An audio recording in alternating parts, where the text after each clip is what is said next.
This second video on operational excellence, I call disappearing data. And although right now it applies to the government of Canada, in my opinion, as far as what they're trying to do with the rewriting of a key regulation pertaining to railway employee qualification standards regulations, it is not a bad idea for those in the US who are either on the front lines or concerned with rail issues, if you're rail investors, whatever.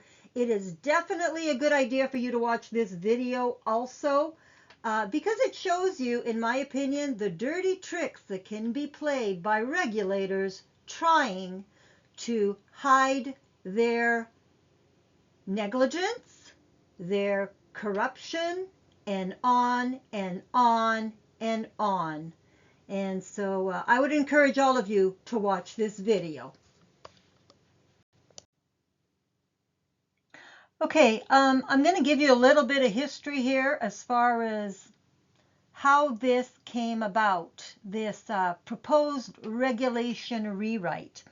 The Railway Employee Qualification Standards Regulation has not been updated in Canada in over 38 years, which in my opinion absolutely shows the negligence on the part of the Government of Canada, because the regulation was never updated to include rail traffic controllers or remote control locomotive operators, when those are key roles tied to rail safety.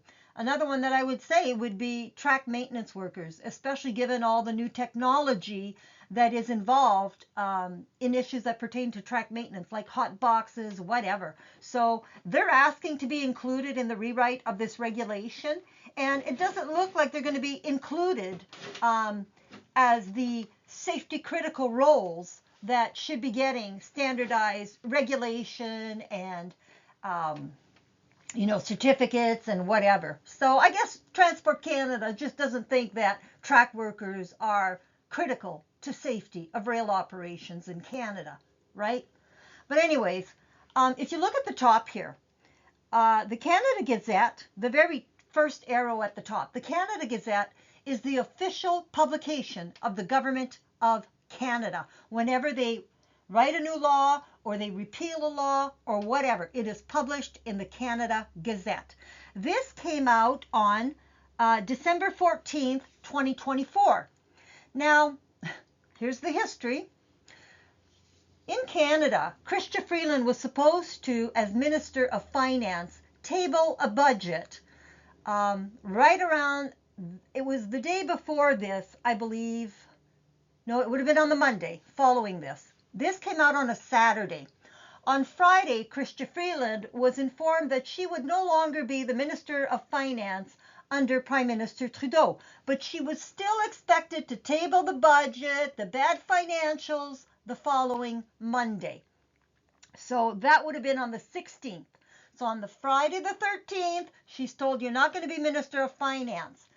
You know, in politics, and whenever there's a crisis, right? And I would say that this rail scandal is a definite crisis for the Government of Canada, because they know this is the year of disclosure when frontline rail workers and their families are being brought on board. So are rail investors, rail customers, taxpayers, whatever. And the U.S. administration, for that matter. So the thing is, Chrystia Freeland on Friday is told, you're not going to be Minister of Finance. Okay, they make it sound in the press that that was a reason for her to be upset. And then on Saturday, this is published in the Canada Gazette. You know, if you want to do something kind of behind the scenes and you don't want too many people to notice, you create a distraction. The distraction came on Monday. On Friday, she was told she wouldn't be Minister of Finance. Then this is published on Saturday. On Monday comes the distraction. In order not to have anybody really looking at what's going on behind the scenes, in my humble opinion, Chrystia Freeland, and let's remember, Justin Trudeau used to be a drama teacher. Chrystia Freeland used to be a reporter for the Washington Post. So they certainly understand issues of drama and how to spin a story, in my humble opinion. So Ms. Reporter, Minister of Finance, Chrystia Freeland, on Monday, instead of tabling her budget, submits her letter of resignation to Justin Trudeau, making it look like she's throwing him under the bus. She wasn't just Minister of Finance, she was also Deputy Prime Minister of Canada, his right-hand person. But people were becoming very disenchanted with the Trudeau administration. The Liberals basically knew that Trudeau would lose another election. They knew that once this budget was going to be tabled by Freeland, that the likelihood of a vote of non-confidence by the opposition, because of the ballooning of the deficit of Canada, that would likely have resulted in a vote of non-confidence, which would have forced an election. So, and they knew Trudeau wouldn't win. So what do? Well, Chrystia Freeland, in drama class for the public of Canada, submits her resignation, making it look like she's throwing Trudeau under the bus. And then the budget is not tabled as it was supposed to be that afternoon. And so everybody is discussing Freeland's resignation, and she threw Trudeau under the bus, and what does this mean? And all the press was the CBC taxpayer-funded press, all of them, they were just there covering this story. Nobody's looking at what's going on behind the scenes, right? So they think. I mean, I caught this, but not right at that time. Everybody in Canada was just so busy wondering, what is this going to mean? And when are we going to get another election? And da-da-da-da-da. And don't forget, Mark Carney, who is now the Prime Minister of Canada, he's very close to Chrystia Freeland. And that whole leadership process where there should have been a new leader picked and how he was picked, it was basically a non-process when Mark Carney was basically installed as the leader of the Liberal Party after Trudeau had to step down. I think it was planned. I think it was all planned. A very well orchestrated Liberal plan. Because Chrystia Freeland is taken out as Minister of Finance and Deputy Prime Minister. But under her real buddy, Mark Carney, the new Prime Minister of Canada, she's made Minister of Transportation. Well, boy, to everybody, that would seem like a rather big demotion from Deputy Prime Minister and Minister of Finance. And Chrystia Freeland, folks, she and Mark Carney are extremely close. I think at one time she was actually on the board of directors at the World Economic Forum, and he's definitely a big World Economic Forum person. He does not have the interest of Canada at heart. In my humble opinion. And, what he's been doing is pretty much showing that to Canadians. But anyway, so not only were they very close with the World Economic Forum agenda, but Chrystia Freeland's, her son's godfather is Mark Carney, the current Prime Minister of Canada. Okay, so now Trudeau's out of the picture. Freeland's no longer Minister of Finance or Deputy Prime Minister. Oh, but she still got put in a very key role, Minister of Transportation, because they had been hiding fake qualifications and death cover-ups, Freeland herself for at least 6 years, Trudeau for some dating back 9 years. And as Minister of Finance and Deputy Prime Minister of Canada, why is it, Minister of Transportation Freeland, that you allowed so many rail executives to escape to U.S. Class 1 rail carriers rather than prosecuting them? Look no further than my acronym, RailPICS, Rail Partners in Crime, because that, in my opinion, is absolutely what was behind that. Because to expose rail executives would have meant exposing Transport Canada, the Transportation Safety Board, and the Occupational Health and Safety Tribunal of Canada for all of their wrongdoing. And we're going to get into all of that. The brainwashing series on the Transportation Safety Board, that series provides all of the analysis of the death investigation report put out by the Transportation Safety Board of Canada. And it took me, I think, 14 videos to go over all the lies in a 22-page report. And again, my videos are fairly long. I think you guys have figured that out by now, but it's for a reason. I can't do 1,000 videos. So again, there's a lot of research that goes into these videos, and it could take me hundreds of hours to figure something out and then put out a video series. So 1 hour, 5, 6, 7, 8 hours to watch the information when there's so much work that has gone into all of these videos and the series and whatever. It's not a lot to ask to have rail workers and their families become aware of these issues when the work's been done for you. So sit back, relax, enjoy. So on Monday, Chrystia Freeland resigns, and then Canada basically gets thrown into an election as Trudeau steps down, whatever. Mark Carney's put in. Chrystia Freeland now becomes Minister of Transportation. And there's a very good reason, in my humble opinion. Anyway, so this appeared in the Canada Gazette. When all of this was going on, the Friday she supposedly told you're not going to be Minister of Finance. On Saturday, this appears in the Canada Gazette. On Monday, she submits her letter of resignation, is no longer Minister of Finance, doesn't table the budget, which would have had very likely a vote of no confidence, throwing Canada into an election. And so it's the perfect switcheroo of the players. And the people of Canada are no wiser to what is going on, because it just looked like such a great drama. Everybody in the country was focused on it. So who'd be looking at what's going on in the Canada Gazette behind the scenes while all this is going on? Probably nobody. And it took me several months actually to catch this, but I did catch it. So, excuse me. If you look here, one of the things so they're in the process of rewriting this regulation that has not been overhauled in 38 years.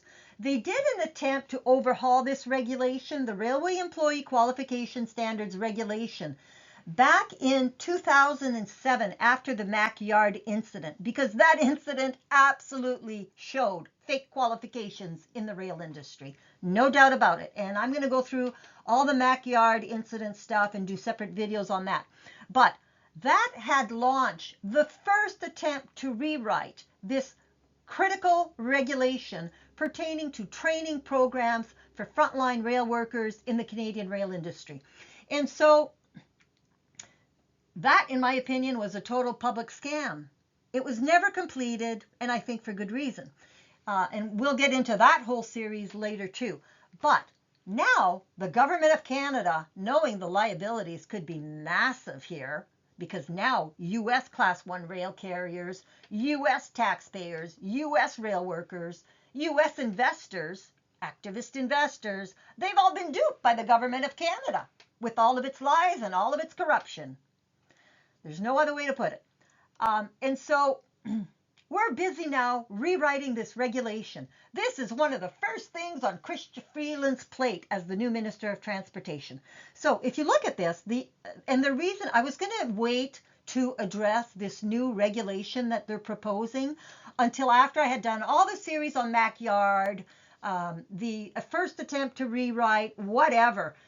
But there's some issues here that definitely need to be addressed right away. And so I decided I'm going to start doing some videos on the proposed rewrite of this regulation, this key regulation pertaining to frontline rail worker training programs. I'm going to put these out periodically, fairly often, but I need to get to them. I can't just wait and do all the other videos, which could take me 6 months to 8 months to do, and then I've wasted a lot of time, and the front line doesn't know about these issues that are coming down their way. And that's true for rail customers, rail investors, whatever, because they're all impacted by this, as are taxpayers. So if you look here where I have the next arrow, it says under training records would need to be kept for at least 6 years after they were created. This differs from the current Railway Employment Railway Employee Qualification Standards regulations, which requires companies to retain the records during employment. I'd actually found another law too that I don't know if it's a labor law that requires employers to maintain records for the duration of employment. Now here's the issue. If they pass this new law, does that give CN or other rail carriers that may have had FIC qualifications issues, maybe at CP Rail pertaining to managers at the controls, that was an issue for both CN and CP and whatever, does that give these companies the right to go through and purge all records that are older than 6 years? Laws are not usually retroactive. But who's going to know if CN or CP does that? Or the government of Canada? Who'd be the wiser to it? And so, in order to address the issues, you have to understand the issues. And this is a critical one. Because if you've had fake qualifications in the rail industry dating back to at least 2007, those records need to be maintained. And in my opinion, this is an attempt by the government of Canada to try and shield itself from liabilities and to give rail carriers, CN and CP, the chance to maybe shield themselves from a whole lot more liabilities by maybe purging records that they should not be purging. Laws are usually not retroactive. When you have a new law, it doesn't apply to past time frames. Laws are not usually retroactive.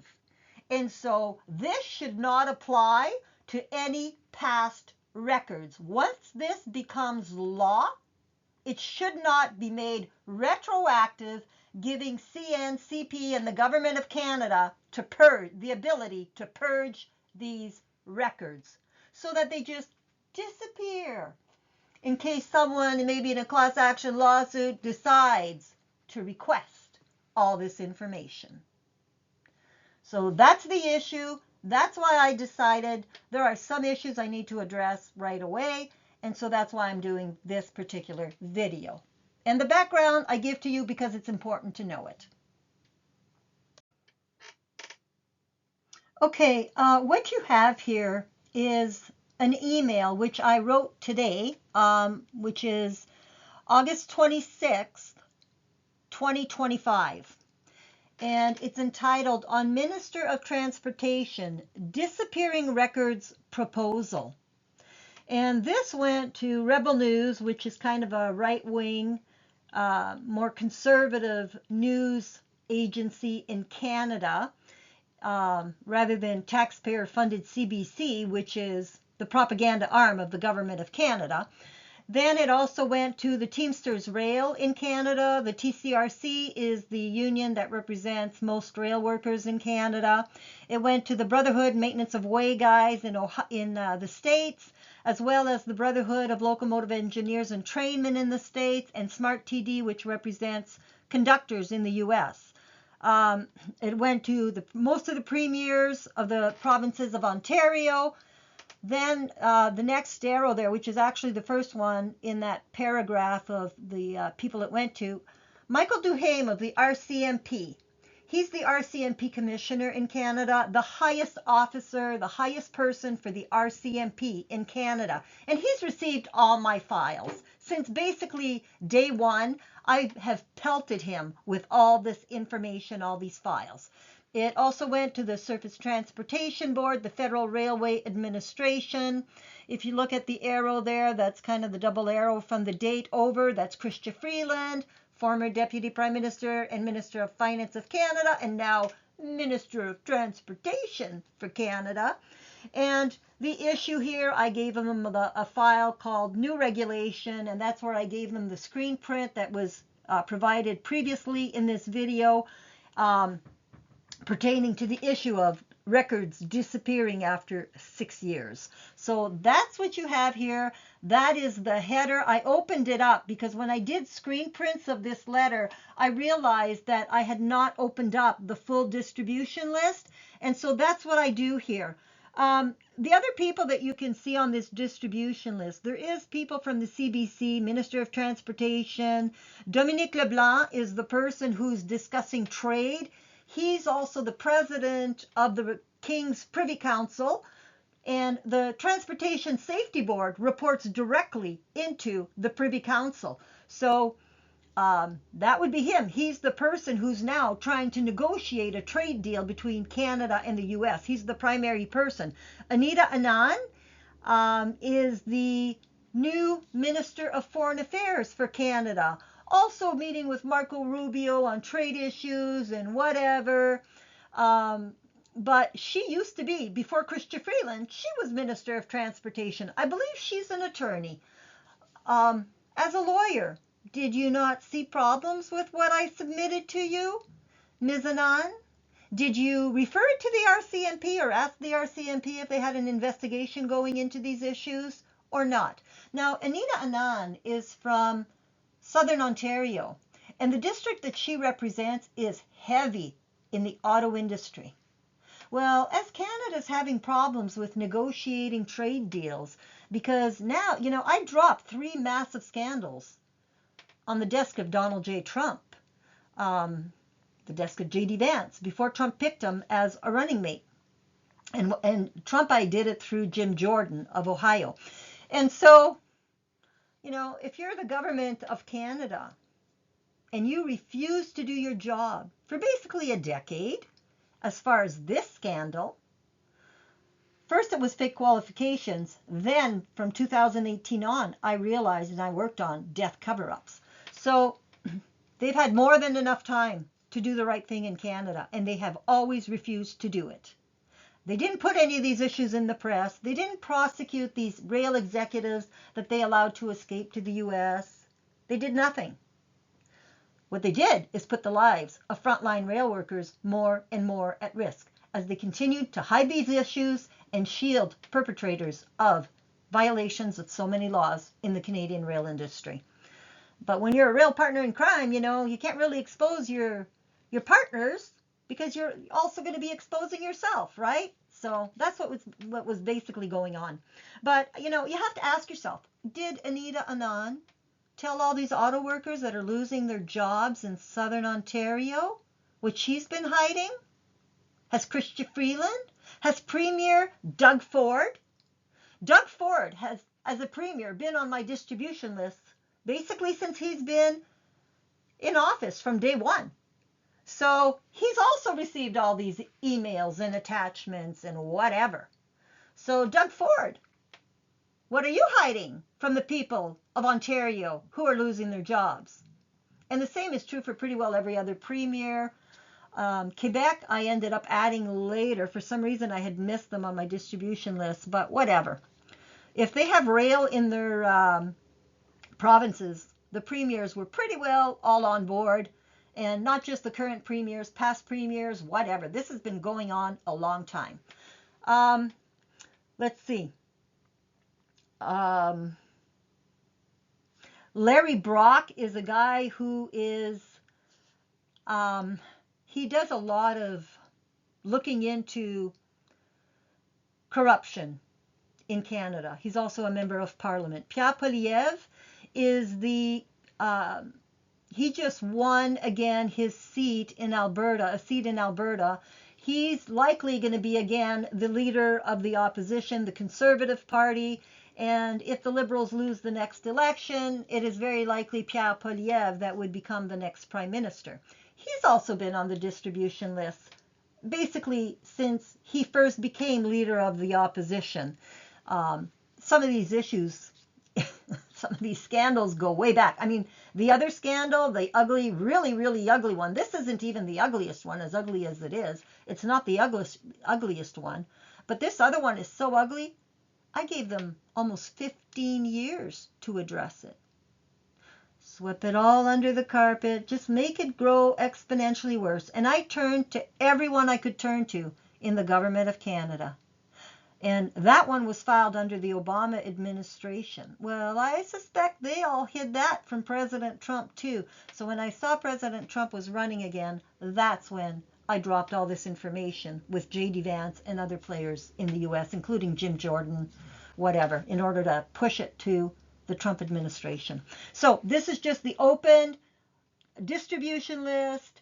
You can see here at the bottom on the distribution list is, well, there's the Prime Minister of Canada. That's the generic email. But there's also David McGuinty, who is the current public safety minister for Canada. His brother was Premier of Ontario when this other massive scandal surfaced. Oh, and now you're in charge of public safety? Well, the other one had to do with public safety issues too, and a lot more issues. But he's the brother of who was Premier of Ontario. That was Dalton McGuinty at the time when the other scandal surfaced. Then there's François-Philippe Champagne. François-Philippe Champagne is now he's the new Minister of Finance for Canada. So he's fairly new on my distribution list. But anyway, so those are the players. I also CC'd the Speaker of the Senate and the Speaker of the House in Canada. The Office of the Governor General was often on my distribution list. I'm not sure if it's on this one, but anyway, there were more than enough people in Canada who were aware of these issues, is the point here. So I CC'd them again on this latest issue pertaining to disappearing records and what might be happening as a result of this new proposed regulation in Canada. All right, so we're going to start reading the email that I created today and sent to all these regulators and, oversight bodies and whatever. And the reason that I put this in this video is because it's such a critical issue that I want frontline rail workers to know this letter's there, to have some of the specifics as to the title of it, the date it was sent, who got it, whatever. So, just kind of a heads up as far as all of that. Now, on here, if you read, it says also, Office of Ohio Congressman Jim Jordan, please give this to the Secretary of Transportation in the U.S. He will also want to look at all my information disclosures on the proposed UP-NS merger and why it should not be allowed to proceed because UP CEO Jim Vena, well, in my opinion, he belongs in jail for fake qualifications and death cover-ups in Canada. He was also CN Rail COO when conductor trainee Jason Clooney was killed. So hopefully Jim Jordan's office pushes this letter to the Secretary of Transportation and the Trump administration, but in case they don't get to it, whatever, when I go to Ohio, I plan on dropping off information packets and stuff for the office of Jim Jordan. And so I like to deliver stuff in person just in case, because, my mail has often arrived opened if it had anything to do with the death of conductor trainee Jason Clooney, when it never left the hands of a federal employee of Canada. It was coming to me from either the Employment and Skills Development of Canada or the Transport Canada. So those were usually, I think, the two that I would send Freedom of Information requests to. But my mail would arrive open. It's dropped off by a federal agency to the post office. The post office is a federal Government of Canada agency and Crown Corporation. And then I pick up all my mail at the local post office. It doesn't get delivered to my mailbox. I pick it up at the local post office because when we live in the country, when I put my mailbox in with my husband, it wasn't exactly at the height where they wanted it, whatever. So we didn't have time to redo it at the time. So I just told them, you know what, I'll just keep that for packages from UPS, whatever, FedEx. And I'll pick up my mail at the local post office, which is, again, a federal employee at the local post office. So, yeah, and I just told them, just put a date stamp on all my mail that comes in so I know when it came in. And that's what they've done for years. And so when my mail would arrive opened, these girls were beyond themselves. They're like, we didn't do this. This is how it arrived. And so they would have to put stickers on it. And I kept all those envelopes. Fingerprints and everything are on there. I put them in a plastic bag and I'm saving them. Um, so the fact that my mail arrives open, the fact that I know for a fact that I don't always get my phone calls or my voicemails or whatever, because for a while there was another way that I was thinking of doing disclosures. And people would call me and say, didn't you get our voicemail on this meeting and whatever? And I'd go, no, didn't get it. So I have no doubt that the RCMP or the Government of Canada has been listening in on my phone calls, that they've been the ones opening my email, because it never left the hands of federal employees. So who the heck is opening my mail? You can go to jail for life for opening a person's mail, according to the Criminal Code of Canada, which the Government of Canada loves to ignore, in my humble opinion. But anyway, that's another issue, right? So here's the letter. And I provide it for frontline rail workers, rail investors, rail customers, just in case, we do get to the class action lawsuits and whatever, or if some of this information disappears and the RCMP does not do what it needs to do to protect it. So went to the office of Congressman Jim Jordan, and then it starts. RCMP Commissioner Duhame and U.S. Surface Transportation Board. I have to kind of go down here to read. Sorry, it's because of my bad eyes.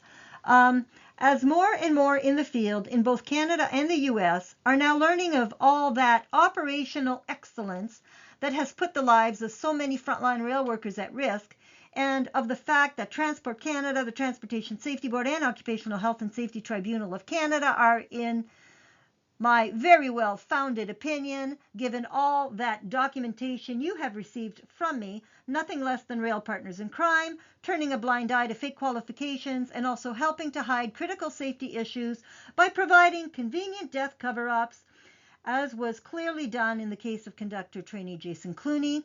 Now that one of those key players, Jim Vena, now CEO at Union Pacific, which is looking to merge with Norfolk Southern, well, having quickly read the new proposed regulation being put forward by Minister of Transportation Chrystia Freeland, and Jim Vena again was Chief Operations Officer when conductor trainee Jason Clooney was killed. So all of this impacts the U.S. too, and CN Rail and its record keeping when Jim Vena was there, and previously and after that too. So the new proposed regulation being proposed by Minister of Transportation Chrystia Freeland, who is Deputy Prime Minister of Canada and Minister of Finance, hiding so much from all those rail investors and or activist investors. And if you look at my video on the UP&S merger YouTube channel, one of the players there is Ancora Alternatives. And I'm pretty tough on Ancora Alternatives because they're, very much for this UP&S merger, and there were other issues too. But they would never have been put in that position had the Government of Canada done its job and not turned a blind eye to fake qualifications and or death cover-ups in the Canadian rail industry and become rail partners in crime. And so as much as things may look really bad for Ancora right now, I think Ancora has good reason to go after the Government of Canada. I'm certainly not their favorite person putting out what I'm putting out, but I'm the messenger. Don't go after the messenger. Go after the perpetrators. And I will help you to do so, but I have one very big condition: no settling out of court, and you can't use my materials in any class action without my written consent, which I'm not giving to anyone right now, not even Ancora. So, because if this is going to be a class action, it needs to be a proper class action to protect all frontline rail workers in both countries, not just to protect Ancora. You don't have the right to use my intellectual property, which I handed to you, only to help protect frontline rail workers. So, and again, I have issues with the ethics of Ancora, given other things. So go and look at that video too on the UP&S merger YouTube channel. But here, as far as this, if we continue here, Chrystia Freeland, who was Deputy Prime Minister of Canada and Minister of Finance, hiding so much from all those rail investors and or activist investors for far too long. I said, can you spell financial fraud? Because that is truly what it is. Because by not exposing the rail scandal, well, when Transport Canada and other players in the government of Canada are key players, or rail partners in crime, as I like to call them, that would affect, if you're an investor in Government of Canada securities, you think that might affect your investment decision? Absolutely. And so it's massive financial fraud for the Government of Canada to portray itself as though it's, operating within all laws under which it must operate, and portraying itself to be under rule of law, when in fact they're helping to violate laws. And so to me, that's financial fraud. There's no other way to put it. And allowing so many rail executives to escape to the US to now infest with their operational excellence no less than 5 Class 1 rail carriers. I feel it is necessary to document the fact that part of the new proposed regulation under Minister of Transportation Freeland would significantly impact any criminal investigation into all these issues. And even a civil lawsuit would be impacted by this, not just a criminal one. And RCMP Commissioner Duhaime, I sure hope you have started that long overdue criminal investigation, because if you have not, things may get very, very ugly for the RCMP. And we will go on. All right, so this email goes on to state, after it says things may get very, very ugly for the RCMP. As Minister of Transportation, Freeland attempts to rewrite the Railway Employee Qualification Standards Regulation, known as SOR 87-150, now to be called the Railway Personnel Training and Qualifications Regulations. There is a very serious issue that needs to be addressed. The impacts of the new proposed regulation and what it involves. There are many, but this one issue I want to document right now to help protect all those rail workers, especially if lawsuits start to fly in massive class actions that could cost the corrupt Government of Canada a whole lot of money for being a party to so many violations of so many laws and for so long. I have attached a screen print taken from the Canada Gazette, the Government of Canada's official publisher, and it clearly shows that Minister Freeland wants all training records for rail workers to be deleted after 6 years. That was the first screen print that I showed you in this video taken from the Canada Gazette. I sure hope you are not planning on making that retroactive, Minister of Transportation Freeland, as that would indicate you and the corrupt Government of Canada are trying to do away with proof of fake qualifications in the rail industry, and we all know that dates back to at least 2007. Now, people may be a little bit flabbergasted by how I word things in my emails to these people, but after everything that I've gone through, the years and years and years of trying to have issues addressed, and this is only one scandal, and it's not the worst one, and the players are the same for a lot of them, like Chrystia Freeland. I have basically no respect for these people. Respect, in my opinion, is something that needs to be earned, and I just have no respect for these people who are the political leaders of the Government of Canada, not based on what I know. So they're used to my emails and how I word things. Those of you who aren't may be taken a little bit aback because it doesn't show proper respect. I have no respect for these people, so that's my honest opinion. I think a lot of them, quite frankly, in my opinion, belong in jail. I just have no other way to put it. So whatever. So our CMP commissioner, Duhaime, who serves as at the pleasure of the prime minister. That's important. Does he want to go after his boss and all the key people below him? The deputy commissioner, and I think down to director level, they all serve at the pleasure of the prime minister.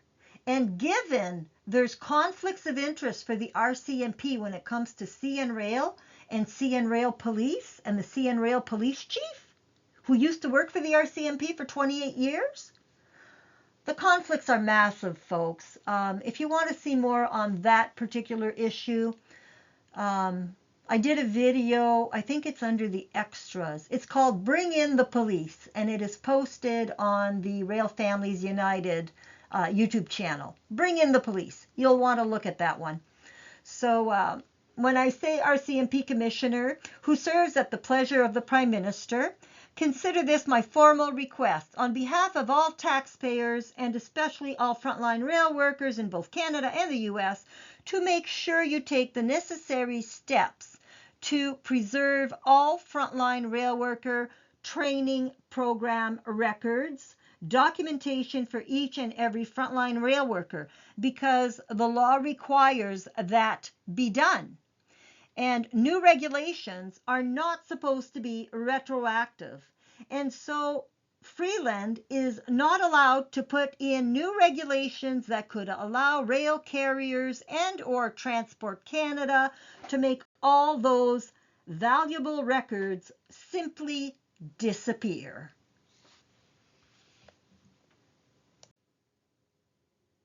Okay, and it goes on here. I trust you will perform your duties with excellence in these matters, RCMP Commissioner Duhaime, because breach of public trust and all those other laws you could be violating if you fail to ensure this information is properly protected. And there's specific laws for police officers and what their procedures need to be. So when they're investigating issues and stuff. So, and, conspiracy to hide crimes like violations of laws, criminal negligence causing death, financial fraud, breach of public trust, misappropriation of public funds to garbage investigations, garbage investigation reports, garbage tribunal hearings, and on and on and on. Those are all criminal offenses. And our CMP Commissioner Duhaime knows that.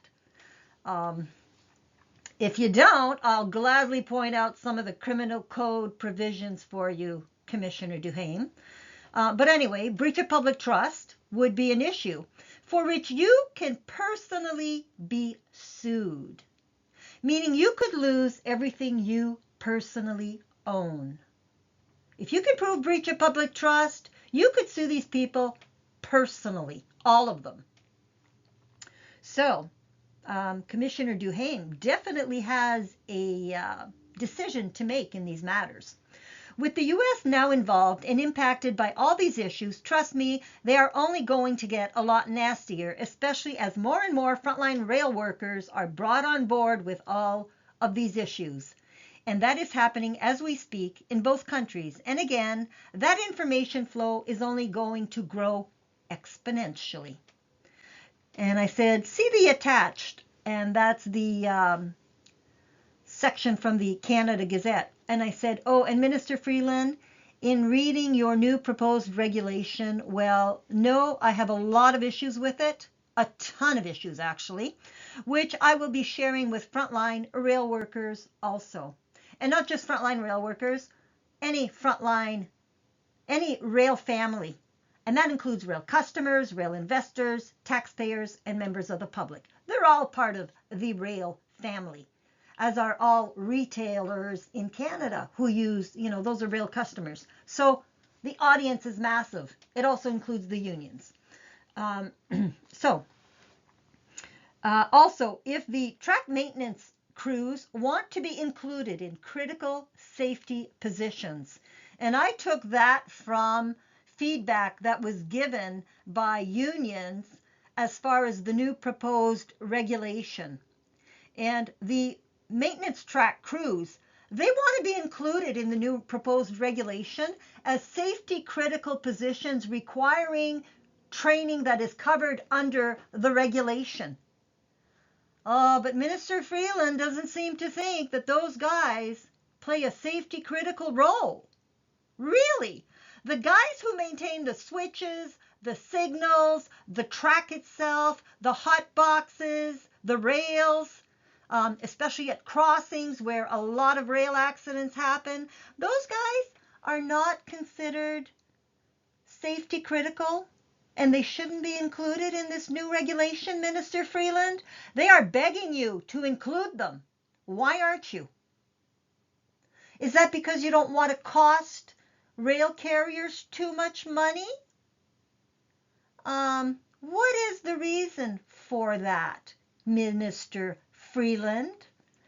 Are you going to side with your rail partners in crime again to lower costs and maximize shareholder value? That would be my question to you, especially as a Minister of Finance and now Minister of Transportation. Breach of public trust?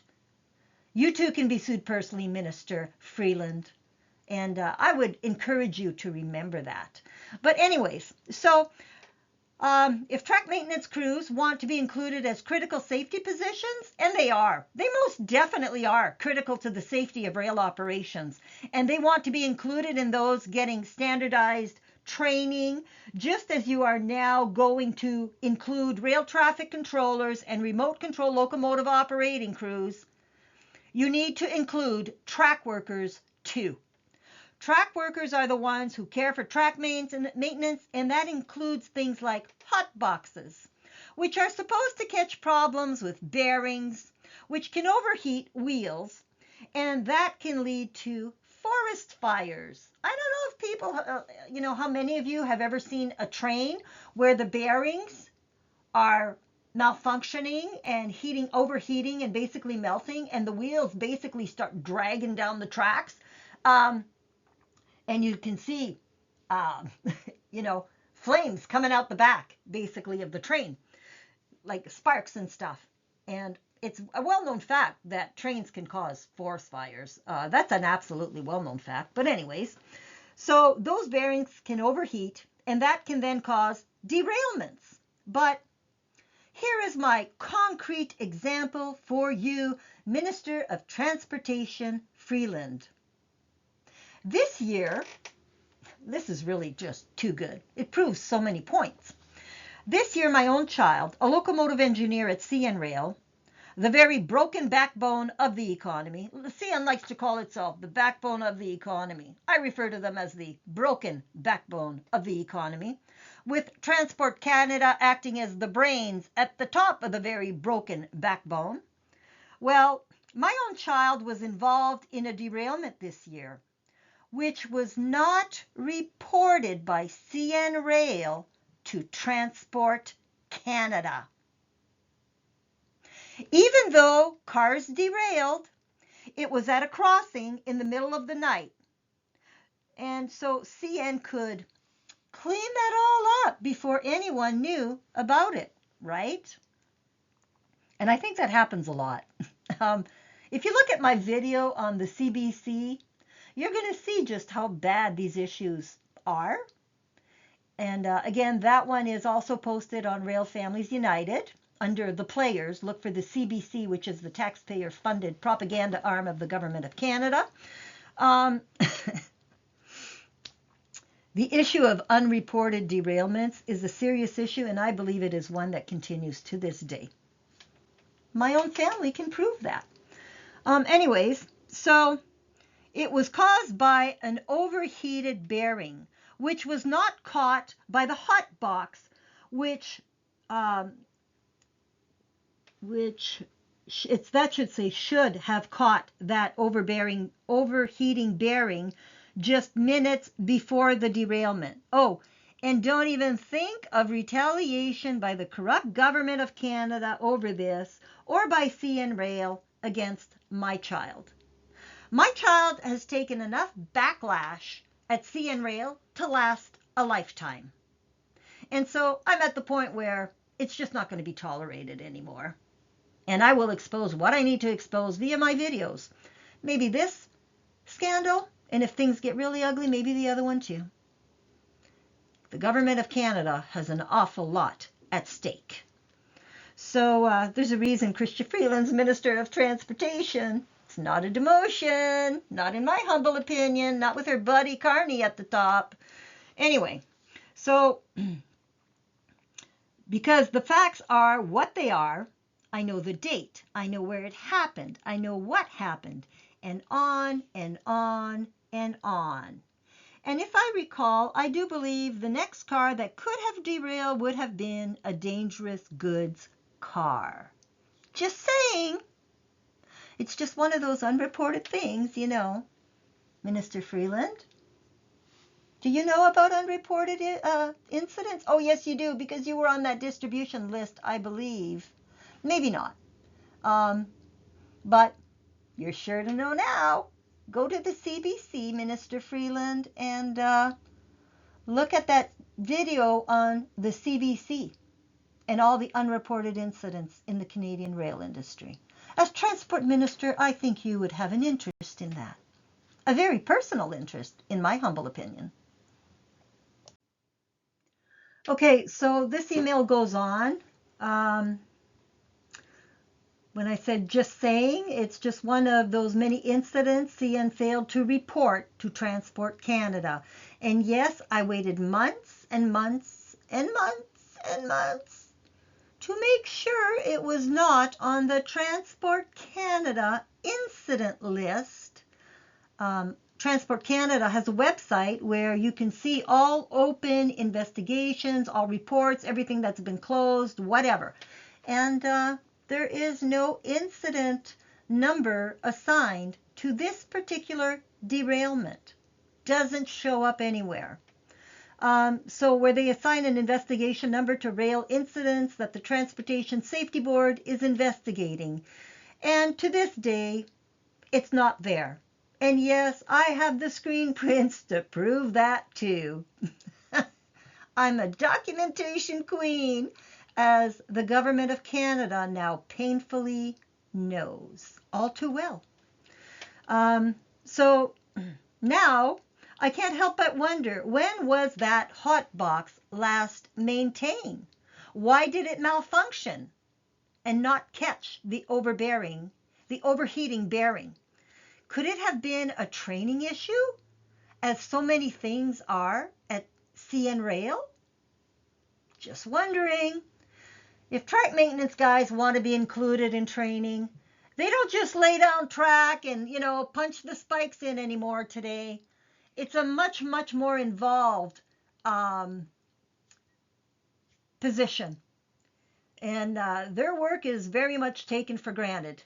That's one thing I will say. When you see these guys like I saw last Friday when I was handing out my cards and talking to these guys who were doing track maintenance, and, like you could tell they're dying of heat in the sun, and they're just covered in dirt, head to toe, looking exhausted at the end of the day. And then I bring these issues up to them about, you want to make sure the guys in the locomotive, the crew, is properly trained and not fake qualified. And because they could be missing work instructions that they didn't read properly because they weren't PMRC'd on that. They were properly trained in how to read work instructions and properly tested. And so they run foreman's limits and they come barreling down the track when you guys are working on the tracks. And that's when the guy said, happens all the time. So these guys and women, however many there are, they fix the switches. They fix semi-automatic switches. There's electronics that they also have to care for in these boxes where switches and signals and whatever can be manipulated remotely. And so it's not just put down some rail, make sure it's straight, punch in the spikes anymore. That is not what the rail industry is. We're not back in the 1800s here, Minister Freeland. So stop underestimating the value and the critical role that track maintenance workers play in the rail industry. As a reporter, I can tell you, you have no idea. You have no idea. And your previous roles, also, you have no idea. So when frontline track maintenance workers are telling you they want to be included in training and as part of the regulation you are now updating after 38 years, which is, in my opinion, incomplete, is complete and total negligence on the part of Transport Canada, given the critical roles of remote control locomotive operators and the rail traffic control play in the rail industry. Well, we don't have another 38 years for you to get it right, Minister Freeland. So include track maintenance workers in the new regulation now. Don't wait another 38 years because, in my opinion, the lawsuits should fly if these guys aren't included, especially if any of them get killed. Definitely. But anyway, that is only one of my many, many, many issues with your new proposed regulation. Actually, there's two here, the track maintenance and the 6-year issue, which will be the subject of many an information session I will be providing for frontline rail workers in both countries. In my opinion, a person who has hidden so much from frontline rail workers, including death cover-ups, and hidden so much from rail investors should not be the person overhauling these regulations. And neither should the new clerk of the Privy Council, who used to be a CN Rail chief financial officer. Neither should he be involved in any of the overhaul to this regulation. Because, in my opinion, both of you may belong in prison over these issues. You folks are free to form your own opinions. Mine are based on my research and documentation. The newly assigned clerk of the Privy Council is a man by the name of Michael Sabia. I discussed Michael Sabia a little bit in the video. I believe it's on Chrystia Freeland. Pretty sure it's under that video, under the players playlist at Rail Families United. You'll definitely want to look at that, because Michael Sabia, as the new clerk of the Privy Council, reports directly to the Prime Minister. That would be his buddy, Mark Carney. They're both tied via players tied to Brookfield Asset Management, which used to be the company that was chaired by the Prime Minister of Canada, Mark Freeland. And so these two guys have been tied at the hip in more than one way. But the new clerk of the Privy Council was chief financial officer at CN Rail. And he was there right at the time that CN Rail became a publicly traded company. It used to be, along with CP, they used to both be crown corporations of the government of Canada. Now they are both publicly traded companies with stockholders. But Michael Sabia, who's now the clerk of the Privy Council, and the Transportation Safety Board reports directly into the Privy Council. So we all know how corrupt the Transportation Safety Board is, given the report that they issued in the death of conductor trainee Jason Clooney, and Transport Canada was part of that, signed off on it, and so did CN Rail on the draft, and the draft is not that different from the final. But anyway, I have both copies. But anyways, you know, a guy who was there when CN went from Crown Corporation of the Government of Canada, where training programs were 2 years long for frontline rail workers. And then you go over and work at CN Rail and you become chief financial officer. Kind of sounds like positions where you might be looking to maximize shareholder wealth. Well, as CFO, and when all these training programs happened, because they went from a 2-year program to one of about 5 years. And I think in some cases it could take 17 weeks, or 5 months, not 5 years, 5 months to, I think it could be as short as 17 weeks. Well, I guess we could say that those who work for the government of Canada are dumber and they just require a whole 2 years. Do you think? Or do you think it was an issue of maximizing shareholder wealth under maybe a key player who would go on to become CFO at CN Rail? And when you change that program, Mr. Sabia, did you and your other rail executives, which included the first CEO of the publicly traded CN Rail, was the former clerk of the Privy Council, a man by the name of Paul Tellier. So you can see the conflicts of interest here are just massive for the government of Canada, because when they went from a Government of Canada corporation to a publicly traded corporation, and they changed the training program for frontline rail workers, ooh, you better make sure that you submitted the proper paperwork for all those training program changes for frontline rail workers, as was required by the Railway Safety Act, Section 20. And if that was not done, that would mean that our clerk of the Privy Council, if he was an executive involved in that, and the previous clerk of the Privy Council, Paul Tellier, who would be the first CEO for CN Rail, you guys may have been violating the Railway Safety Act. Just saying. I don't know when exactly Sabia was made Chief Financial Officer, but if he was that high, he was probably in the VP range, whatever, getting things off the ground for the new publicly traded CN Rail. And so, where's the documentation? I asked for that documentation. I asked for it via Freedom of Information. The Government of Canada couldn't seem to find anything and didn't release anything to me. So you're going to want to look at that. But anyways, it's kind of a big issue to have this guy, Michael Sabia, who was a former CFO at CN Rail, be the new clerk of the Privy Council, who would report to the president of the Privy Council, who's now negotiating the trade deals between Canada and the US.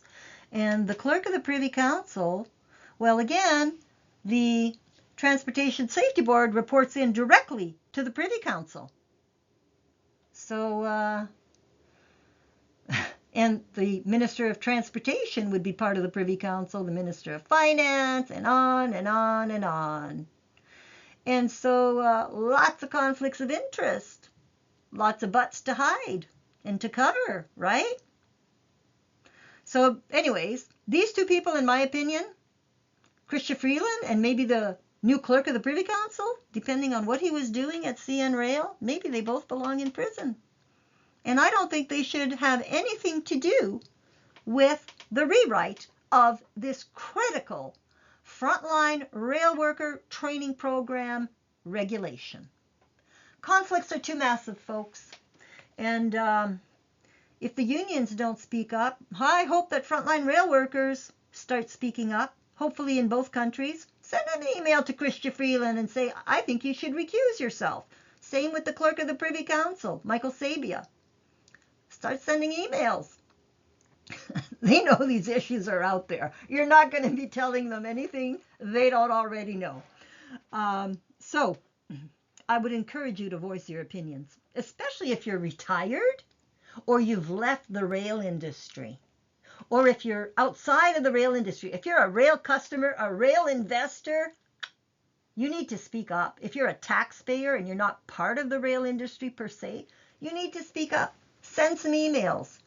Get whoever you can get involved in these issues, because we need to make a difference for frontline rail workers. It's just getting too dangerous. We can't wait until there's a derailment with dangerous goods, explosions like they had in East Palestine, Ohio, happening in a major population center.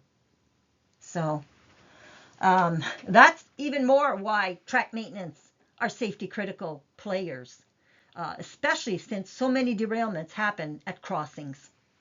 And that would be population areas because they're roads.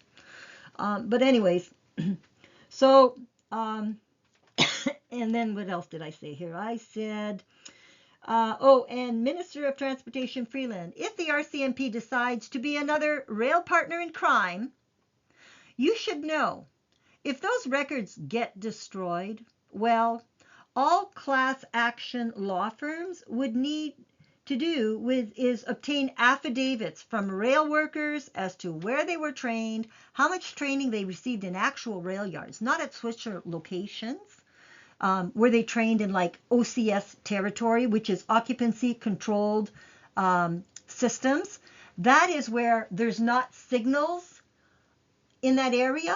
What you have instead are the train crews have to literally radio in with rail traffic control and ask for clearance to do the next stretch of track. And you're going to find that's an interesting issue when we get to managers at the controls and the analysis of one of those railway investigation reports, having to do with CP rail, not CN. But it's an issue, I'm sure, for CN too. So all that, we would need to obtain if the records do get deleted, and they should not, because laws are not retroactive. But if they did get deleted, affidavits from former rail employees, especially, newly qualified conductors who got let go, and there are a ton of those, or retired personnel, whatever, family members who know of these issues, that's all you would need. You would need affidavits, because in law, an affidavit is as good as a witness testimony. So those are all issues that Minister Freeland should remember, that in law, there's ways to get around all of these things. And in law, silence is consent. And all of these players have been mighty silent as they allowed so many to escape to the U.S. rail industry. Kind of a big issue. How would you like to be a frontline rail worker in the U.S. learning all these issues? You probably wouldn't be very happy, right? Absolutely right. And their families would certainly not be very happy. And the U.S. administration, the Trump administration, would probably not be very happy learning all these details and videos. So rail workers with whom I am sharing these emails, protect yourselves.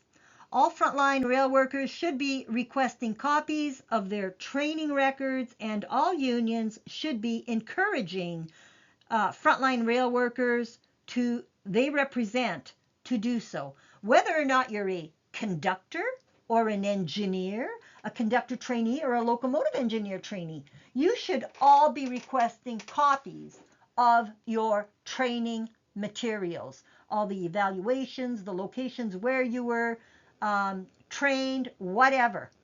It's a very good thing to look and see what's missing in your file, because a lot of these frontline workers, unfortunately, do not realize they've been fake qualified. They've been allowed to believe they were properly qualified, as in the case of my own child. And that's a very serious issue, not just for the frontline rail workers and their families, but man, for activist investors like Ancora, rail customers, and the rail industry probably touches 90% of the economy as far as retailers, Ford, GM, energy products, bitumen, oil, natural gas. I know natural gas I don't think is on lines yet. But oil certainly is. Sulfuric acid, all kinds of acids for industrial purposes, lumber, forestry products, steel. The rail industry touches pretty well all of the economy. Food, retailers, Canadian Tire, whatever. They're all touched by this. You are all impacted by these issues. So start voicing your concerns and force change in this industry.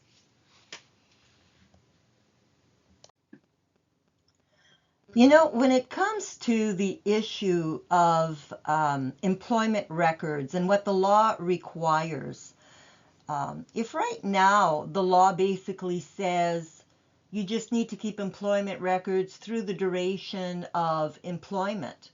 Well, if a company is churning its workforce because it's cheaper to have conductor trainees and newly qualified conductors, and we can basically fire them when they're on probation. There's a 6-month probation period after they get supposedly qualified. And if you fire them at that time, then technically you're not violating the law if you get rid of employment records, because you only need to keep them for the duration of employment. So if you're churning the workforce, who's going to realize what you're doing, and how do you go about proving it? Well, in my opinion, it wouldn't be that hard to find the fake qualified, because the place to look would be all the places outside the main actual yards, the big yards that CN owns. And there's only about a dozen of those. If you look at people that have been trained, as my child was, basically in what's called occupancy controlled systems, where it's not based on signals or point protection zones like you would have in a yard or whatever, and you don't get all the training you're supposed to have as far as yard training. You want to be looking at people who basically spent most of their training and their probation period outside of those big rail yards. About, I think, a year ago, my child told me that CN may be changing its training so that the people are now going to be getting their formal yard training in the actual big yards before they go out to their assigned locations. Well, that's fine, but that would be great, but that would be a very recent development if they did decide to do that, because of all the issues I had raised over the years, and they're trying to, cover their butts as far as trying to make it look like, no, that's not happening. Well, there's ways to figure out who was your employee in the past. There's ways to, and I just don't mean at CN Rail, there's other ways to figure that out. There's also ways to figure out, who was trained in the OCS territories. A lot of those people could still be at CN Rail, and yes, a lot of them for sure could have been let go. Doing statistics to look at doing an analysis to see how much churning of the workforce there really has been at CN Rail over the years. How many people were hired as conductor trainees and are still there after, say, a year and a half? That's what I'd be looking at. Because how does CN explain going through potentially hundreds, if not thousands, of conductor trainees, and nobody's good enough to stick around? Maybe the problem is the training and not the people.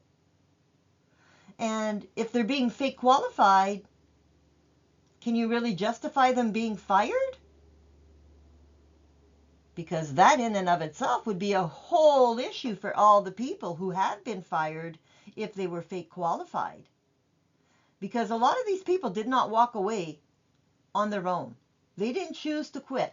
I'm sure some of them did, but a lot of them definitely would have wanted to stay in the industry, and CN said, well, you're not a good fit, so we're going to get rid of you. And then they bring in this whole other group of conductor trainees, whatever. The churn, as far as the conductor trainee, newly qualified conductor group, and that's who it would apply to, not really the engineer trainees. But because by the time you go to engineer training, they've spent a lot of money. You've actually survived the qualified conductor nightmare. By the time you get to be a locomotive engineer trainee, they have spent a lot of money on you. But the issue is, if you were fake qualified as a conductor, you're also fake qualified as a locomotive engineer, because 6 of the categories, there's 9 training categories, 6 of them overlap. And when you go to engineer training, you don't restart from scratch. So that's the issue. And also, I would say, when you look at people like conductor trainee Jason Clooney, there's a reason the government of Canada, to this day, after years of me fighting with them, that the government of Canada has refused to release the last 5 pages of the supervising conductor's witness statement. There's a reason for that. That guy was about 2/3 of a mile, half to 2/3 of a mile from the trainee he was supposed to be supervising that day. But he had never been trained in how to supervise a conductor trainee. And so that would be true for pretty well all supervising conductors. For how many years? And when the training programs, as was revealed in the Mackyard Incident Transportation Safety Board report, the training program was supposed to be a one-on-one. You were supposed to be assigned one person, not have multiple trainers. And if you looked at employment records for the people that are still there, surely you'd see they had a heck of a lot of trainers when they should have probably only had one as conductor trainees. So there's a lot of ways that you have to know what you're looking for, but there are certainly a lot of ways to look into the issue of fake qualifications at sea and rail, even if they try and delete the records because, oh, these people are gone now. So who's going to be any wiser? Who's going to know? There are definitely statistics that would be most incriminating when you start looking into these issues, in my humble opinion.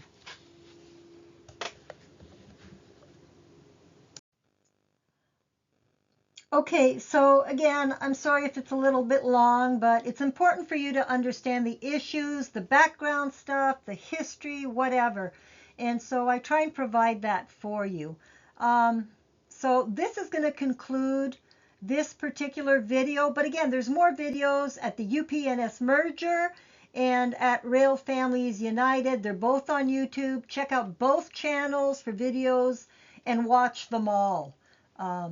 Don't think that just because you're in the U.S., something from Canada doesn't apply to you. It absolutely does. The history all impacts the U.S. rail industry. And Canada, you're going to be impacted too by what's happening in the U.S. as far as major players, whether or not they're allowed to remain in the rail industry, move on to bigger and bigger roles, whatever. So Canada and the U.S. are very intertwined as far as their economies. Businesses can be in both countries, customers in both countries, investors in both countries. So don't take the issues for granted. Be aware of them, address them as best you can, and let other people know about these two channels, UP-NS Merger and Rail Families United, both on YouTube. And on that, have a great day, and I will see you on the next one.